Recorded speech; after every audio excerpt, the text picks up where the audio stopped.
महाराष्ट्राचा।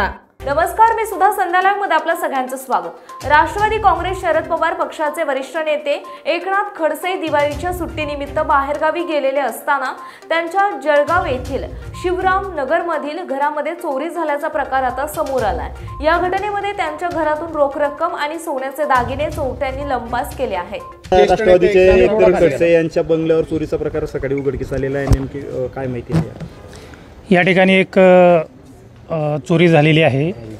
या ठिकाणी घरातून जवळपास 6.8 तोळे म्हणजे 68 ग्रॅम वजनाचं जे सोनं आहे त्याची चोरी झाली आहे। त्याचबरोबर नगद कॅश 35,000 रुपयाची चोरी झाली आहे। घर हे या ठिकाणी बंद होतं, त्याचबरोबर घरामध्ये केअरटेकर नाही, त्याचा फायदा घेऊन चोरट्यांनी या ठिकाणी चोरी केलेली आहे। सर, किती नेमके चोरटे होते, काही आले का CCTV? CCTV फुटेज या ठिकाणी उपलब्ध नव्हते। आजूबाजूच्या CCTV फुटेज चेक करणं चालू आहे। जसं त्या माहिती प्राप्त होईल तसं आम्ही तुम्हाला माहिती देऊ। काय काय चोरीला गेलं नेमकं काही? या ठिकाणाहून जवळपास 6.8 तोळे म्हणजे 68 ग्रॅम सोनं गेलेलं आहे आणि कॅश 35,000 रुपये कॅश गेलेली आहे। घटना कशी समोर आली सर नेमकी?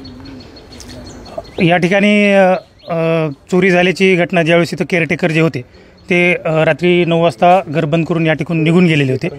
जेव्हा केअरटेकर सकाळी या ठिकाणी आलेले आहेत त्यावेळेस घराचं जे कुलूप लावलेलं होतं ते तुटलेलं दिसलं। त्यानंतर त्याने पोलीस स्टेशनला इन्फॉर्म करून माहिती दिलेली आहे। सर, डॉग स्क्वॉड किंवा फिंगरप्रिंट्स वगैरे? बरोबर, डॉग स्क्वॉड आणि फिंगरप्रिंट त्यांचं काम करत आहेत। काय आलंय का सर त्याच्यात काही समोर? काही फिंगरप्रिंट सध्या काम चालू, अजून निष्पन्न झालेलं नाही आहे।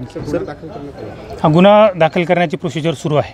किती पथकं तपासणीसाठी रवाना करण्यात आली? जवळपास स्थानिक गुन्हे शाखेचा आणि पोलीस स्टेशनची अशी 2 पथकं त्या ठिकाणी गुन्हेगारांचा CCTV फुटेजच्या माध्यमातून शोध घेत आहेत। ताज्या आणि महत्त्वपूर्ण बातम्या पाहण्यासाठी आजच आमच्या संध्या लाईव्ह न्यूज चॅनलला YouTubeवर सबस्क्राईब करा आणि बेल आयकॉन प्रेस करा।